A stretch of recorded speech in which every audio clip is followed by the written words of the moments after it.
Créer une dynamique de changement par la culture et l'excellence et la gestion axée sur les résultats, c'est la thématique du séminaire que vient de lancer le président de la République, Félix-Antoine Tshisekedi Tshilombo, cet avant-midi au Fleuve Congo Hotel dans la commune de la Gombe. Séminaire organisé à l'attention des membres du gouvernement des Warriors. Détails à suivre dans ce journal. Madame, Messieurs, bonjour et bienvenue au 13h30.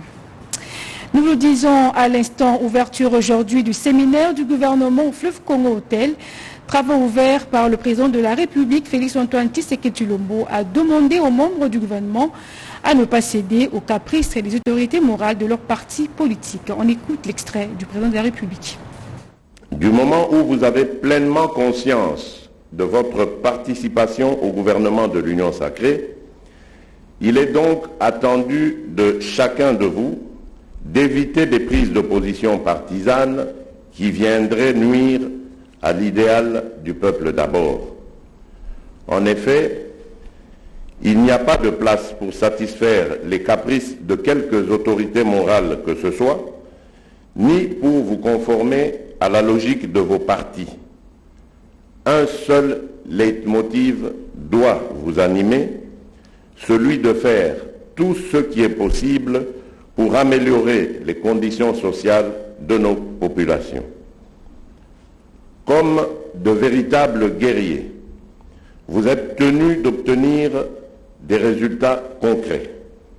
C'est d'ailleurs, vous le devinez, l'objectif de ce séminaire gouvernemental qui doit permettre aux uns et aux autres de s'approprier les débats multiformes auxquels vous êtes invités à participer pleinement et qui sont autant de défis auxquels vous allez faire face pour concrétiser ma vision en la traduisant en des objectifs et résultats précis au profit du peuple. Dans ce nouveau cadre de gouvernance publique axé sur les résultats, ce séminaire sera aussi l'opportunité d'affirmer l'importance de l'évaluation des actions prises pour s'assurer de leur mise en œuvre effective et de leur impact potentiel sur nos populations. Deux présidents pour un hommage officiel et populaire à l'archevêque émérite de Kinshasa, Laurent Mosengo Passigna. Ce illustre disparu a été inhumé hier mercredi à la cathédrale Notre-Dame du Congo. Félix-Antoine Tshisekedi Tshilombo de la RDC et Denis Sassou Nguesso du Congo étaient accompagnés d'un parterre d'officiels et de fidèles. L'ancien archevêque de Kinshasa avait l'âge de 80 ans à sa mort. C'est ce qu'on voit avec Jean-Pierre Somwissa.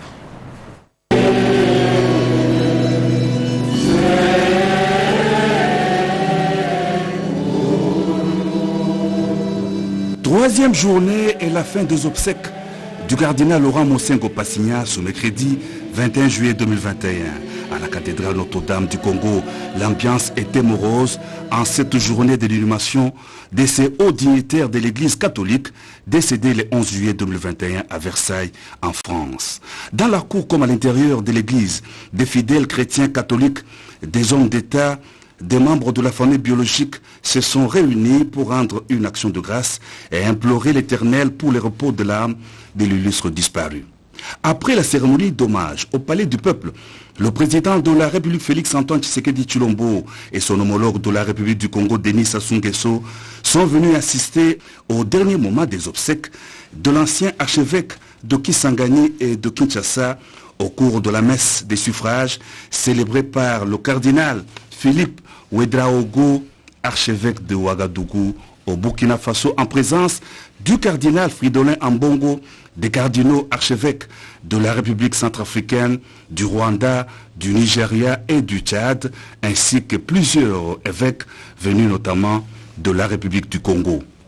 Dans son homélie, le célébrant principal a loué les qualités de persévérance, de fidèles serviteur de la parole de Dieu, incarné par le cardinal Laurent Mosengo, un homme déterminé à œuvrer pour le bien-être de la population et de sa patrie.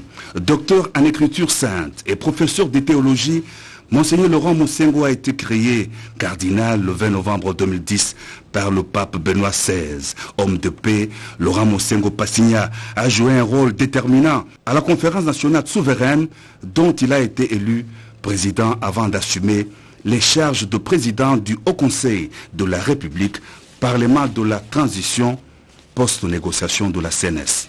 À l'issue du culte religieux, les représentants de la famille biologique du cardinal Mosengo et le cardinal Fridolin Ambongo ont vivement remercié les chefs d'État Félix-Antoine Tshisekedi Tshilombo et Denis Sassou Nguesso de leur implication, de leur présence aux obsèques et d'avoir assuré l'évacuation du cardinal pour des soins appropriés en France et le rapatriement à Kinshasa de sa dépouille. Les deux chefs d'État ont été invités à assister à l'inhumation de l'archevêque émérite de Kinshasa avant de quitter la cathédrale Notre-Dame du Congo.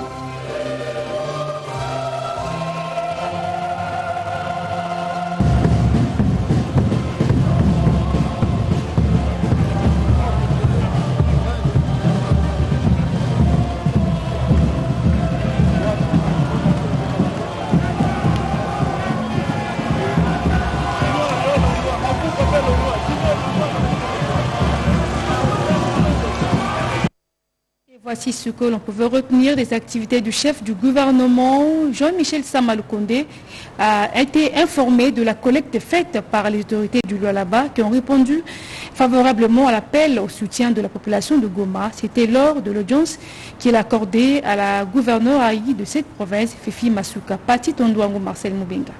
Encore une réponse favorable à l'appel à la solidarité lancé par le gouvernement pour soutenir les sinistrés de l'éruption volcanique du mont Nyiragongo à Goma dans le Nord Kivu. Une enveloppe de 340 000 $ américains, des pagnes, des tôles et autres biens ont été récoltés par les autorités de la province du Lualaba.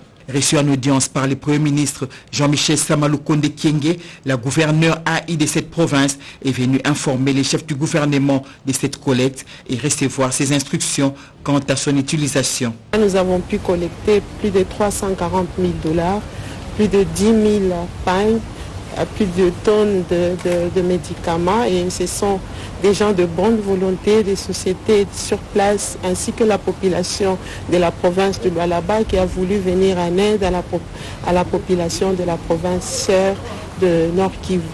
Voilà, ça fait partie aussi de notre visite auprès du Premier ministre qui nous a donné des indications précises par rapport à ces collectes de fonds, par rapport à ce travail. Faisant d'une pierre deux coups, Fifi Masuka Saini a saisi cette opportunité pour présenter au chef du gouvernement la situation socio-économique de la province du Lualaba.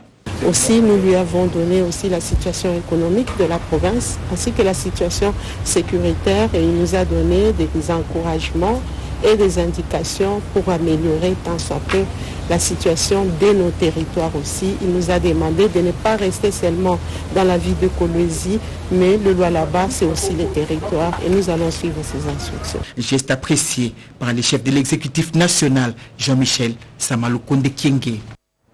La communication joue un rôle important dans le service des renseignements au sein de la police nationale congolaise. L'inspection provinciale de la police vient d'être dotée des équipements de communication pour accroître sa capacité communicationnelle. Reportage.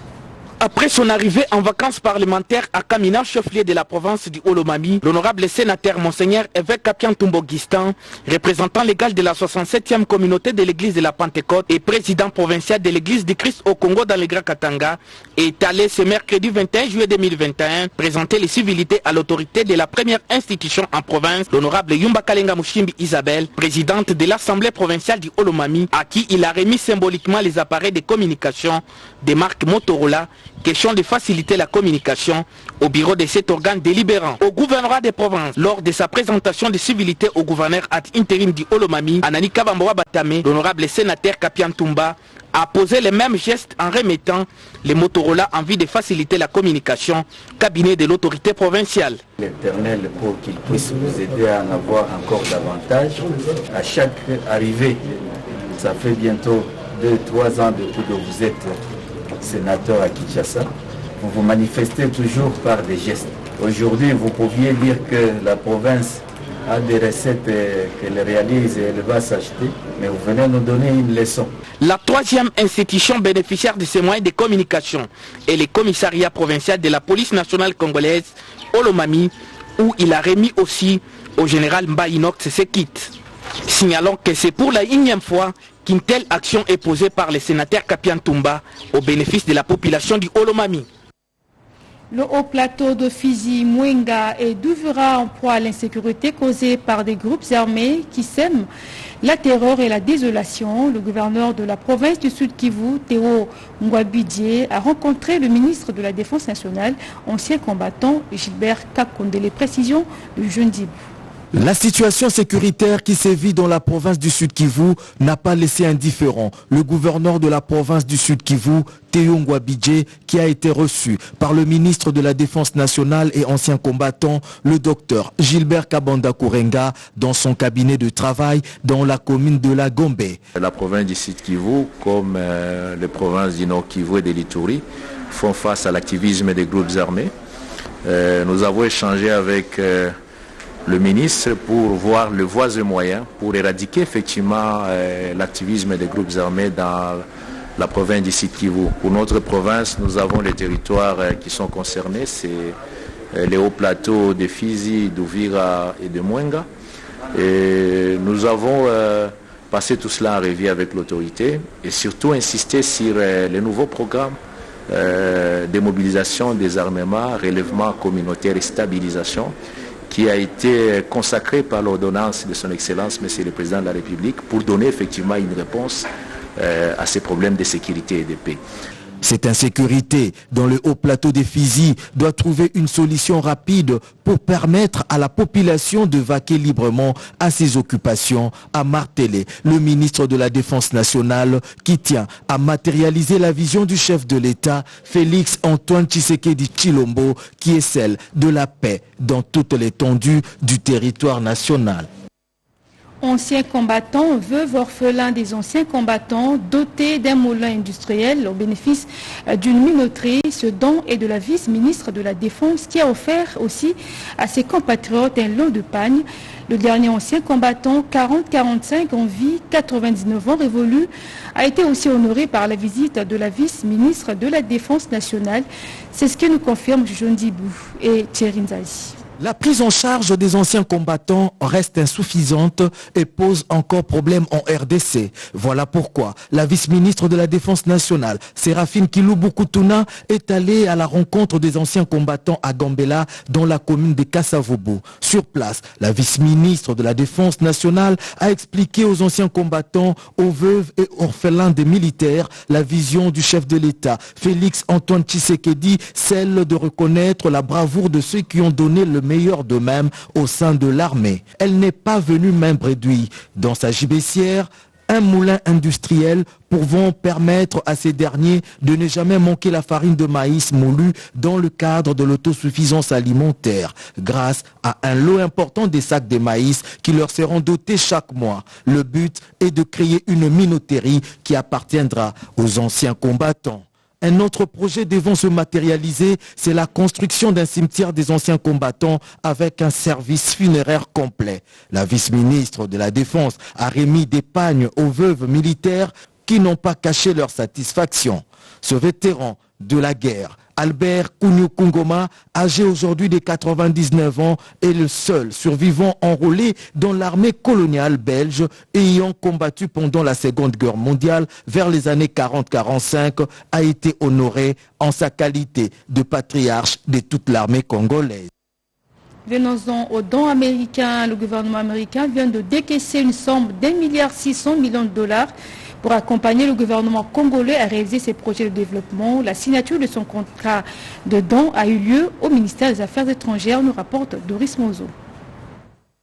Les secteurs de l'éducation, de la santé publique, de la lutte contre la corruption et le trafic illicite de minerais connaîtront un appui substantiel du gouvernement américain. Pour 5 années, 1,6 milliard de dollars américains seront injectés à travers l'Agence américaine d'aide au développement USAID, dont le directeur de mission Paul Sabatine a fait l'annonce en présence du vice-ministre des Affaires étrangères Sami Adobango Aoto.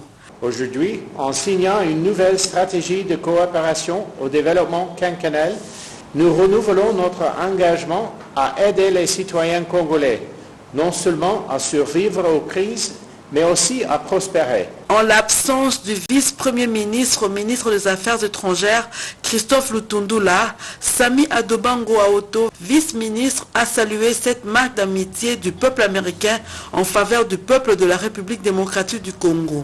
Une fois de plus, merci qu'un partenaire de cette taille de la République démocratique du Congo n'a cessé de poser comme geste hautement humanitaire. Le pays a besoin de soutien de ses partenaires sur qui il peut compter. Le pays a besoin que ses partenaires l'accompagnent pour sa vision. La cérémonie a eu lieu au salon Ramazan Ibaya du ministère des Affaires étrangères en présence des secrétaires généraux des Affaires étrangères et de la coopération internationale, des directeurs de cabinet ainsi que quelques directeurs de l'administration. Plus de recettes, plus d'investissements dans les politiques publiques. Les régies financières, sous l'égide du ministère des Finances, Nicolas Kazadi, ont signé des contrats de performance. L'objectif est de gréver le plafond des assignateurs. On en sait plus avec Cédric Kenina. S'appliquant pour l'exercice budgétaire 2021, ces contrats de performance s'articulent essentiellement d'une part sur l'augmentation volontaire des recettes en listant également ces actions d'accompagnement et d'autre part sur l'introduction des indicateurs de performance pour évaluer distinctement l'effort de chaque service mobilisateur de recettes dans la mobilisation des ressources publiques, quels que soient les lieux d'implantation à travers les territoires nationaux. 5 milliards 636 millions de francs congolais pour la Direction générale des impôts contre les prévisions budgétaires des 4 milliards 900 millions de francs congolais, 2 milliards 997 millions de francs congolais pour la DGDA contre les prévisions budgétaires de 2 milliards 606 millions de francs congolais, 2 milliards 146 millions de francs congolais pour la DGRAD contre les prévisions budgétaires d'1 milliard 866 millions de francs congolais. Pour cette année en cours, 43 indicateurs de performance ont été retenus, dont 11 pour la Direction générale des douanes et accises, 17 pour la DGI et 15 pour la DGRAD. Il est prévu bien entendu une prime spéciale en cas d'atteinte des assignations annuelles, telles que réajustées dans le contrat de performance. Un comité sera mis en place pour assurer les suivis et l'évaluation.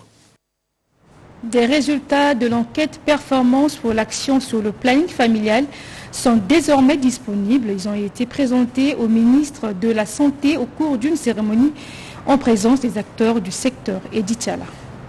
Pour améliorer la qualité des services de planification familiale, il faut bien disposer des données fiables. Cette réunion de diffusion des résultats de l'enquête des performances pour action, PMA, de la planification familiale en RDC par l'École de santé publique de Kinshasa, en collaboration avec le ministère de la Santé publique, Hygiène et Prévention, met à la disposition du public et de toutes les parties prenantes des éléments susceptibles de rendre efficace cette planification familiale. Ces enquêtes consistaient à collecter les informations en rapport avec les indicateurs de la planification familiale au niveau des femmes en âge de procréer dans 58 zones de dénombrement de Kinshasa et 57 zones de dénombrement du Congo central.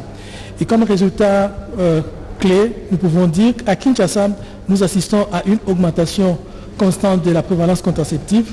On est parti de 14% en 2014 à 30% en 2021. Mais quand bien même cette prévalence augmente, nous assistons à un problème de discontinuation de l'utilisation des méthodes. Les femmes qui commencent à utiliser les méthodes, après un certain temps, ils interrompent l'utilisation de ces méthodes. Ce qui fait que l'utilisation de contraception chez les femmes à Kinshasa ne donne pas de résultats satisfaisants. Ces travaux se sont réalisés grâce à l'appui global de l'Institut Bill et Melinda Gates pour la population et la santé génésique de l'École de santé publique de l'Université Johns Hopkins et J.H. Piego. Restons toujours dans le registre santé pour vous dire que le 22 juillet de chaque année, c'est la journée internationale du cerveau. Le département de neurologues de l'université de Kinshasa a saisi cette opportunité pour réfléchir entre neuroscientistes sur les maladies neurologiques les plus fréquentes en République démocratique du Congo. Notre confrère Ramazan Moulanda était là pour suivre les discussions. Le cerveau humain. À la surface, il y a une mécanique bien rodée des neurones et des nerfs, parfaitement synchronisée pour permettre le mouvement, l'apprentissage, la défense et même le langage. Cet organe contient la pensée des gens et les souvenirs.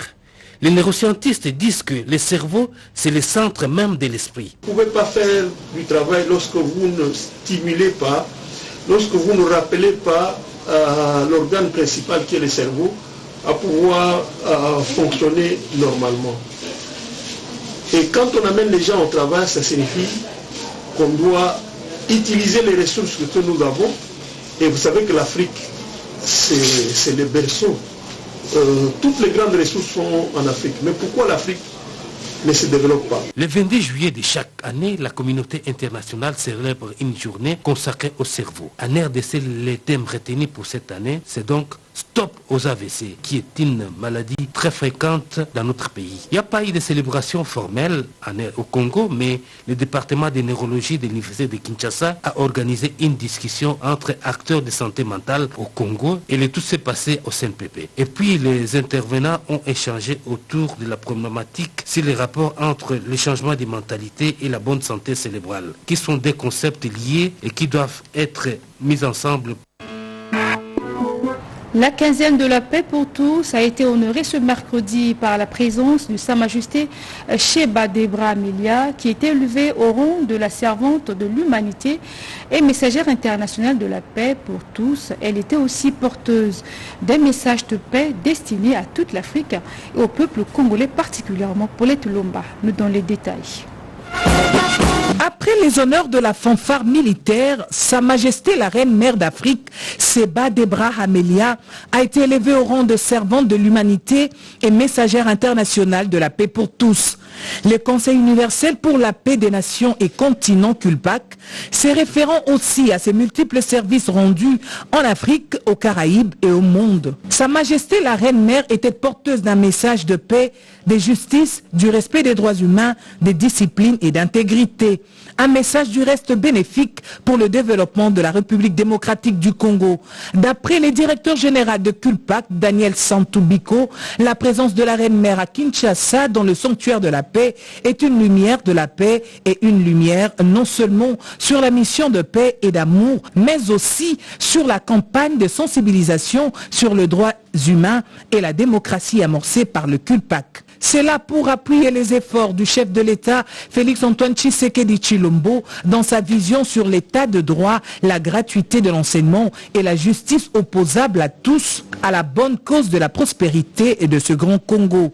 La présence de la Reine Mère en République démocratique du Congo est une grande approbation pour le développement de la RDC, a indiqué Daniel Santubiko, directeur général de CULPAC.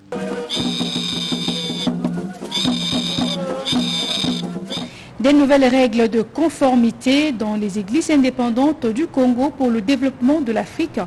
À Kinshasa, un nouveau dirigeant a été mis sur place lors d'un atelier pour donner les lignes maîtresses de son mandat. Les détails avec Joël Makela.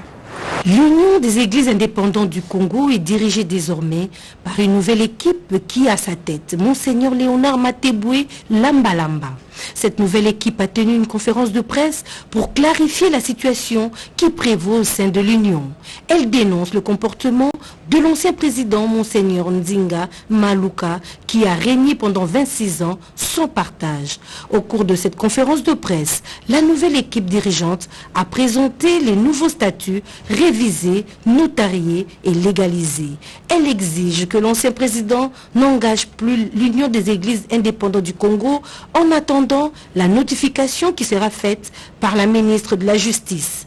Le nouveau comité de direction nationale de notre confession religieuse met en garde Monseigneur Simon Nzinga, qui demeure jusqu'à ce jour membre effectif de l'IEC, de se soumettre aux décisions du synode national. À dater de ce jour, tout dérapage de sa part ne sera plus toléré s'il ose encore représenter notre association sans titre ni qualité, tant devant l'État que devant les confessions religieuses. L'Union usera de tous les moyens de droit pour défendre sa légalité. L'Union des églises indépendantes du Congo est une institution religieuse qui a pour but premier la prière Et les membres de la nouvelle équipe refusent de recourir aux manières mondaines et veulent résoudre leurs différends selon la manière chrétienne. L'aéroport de Kolwezi est en pleine reconstruction. Les travaux évoluent normalement à la grande satisfaction de l'autorité provinciale. Fifi Masuka a fait le constat sur place à l'issue d'une visite en compagnie du président du conseil d'administration de la RVA. Partie des grands ouvrages entrepris par l'autorité de cette province du Lualaba, l'aérogare de Kolwezi. Le chantier évolue en harmonie avec la volonté déterminante du gouverneur intérimaire Fifi Masuka Saini grâce à la technicité de la régie des voies aériennes et ce malgré les contraintes temporelles imposées par la crise sanitaire avec ses corollaires. Lors de sa dernière visite d'inspection du chantier à Kolwezi, le président du conseil d'administration de la RVA, Bienvenu Liota, avait émis des avis. Ils sont bel et bien pris en compte par le maître de l'ouvrage et l'entreprise qui exécute les travaux de construction de cet aérogare. Mais le processus exige tout de même une évaluation, d'où cette séance de travail à Kinshasa de mise au point, au bureau du PCA de la RVA. Le PCA était venu à Kolwezi pour voir l'évolution, faire pratiquement l'inventaire. Il avait émis des avis, il nous avait donné ses préoccupations, donc nous sommes plus que satisfaits avec le PCA par rapport à l'évolution des travaux de l'aéroport de Kolwezi. Les constructeurs est rassurant quant au deadline et même la qualité de l'ouvrage. On va faire notre maximum pour finir le mois de mars 2022. Comme ça, on peut faire l'inauguration le mois-là. Des assurances qui rassurent la régie des voies aériennes, surtout son conseil d'administration. Voilà, ce serait tout pour cette édition. Merci à vous tous de votre attention. Je vous souhaite de passer une excellente journée. Au revoir.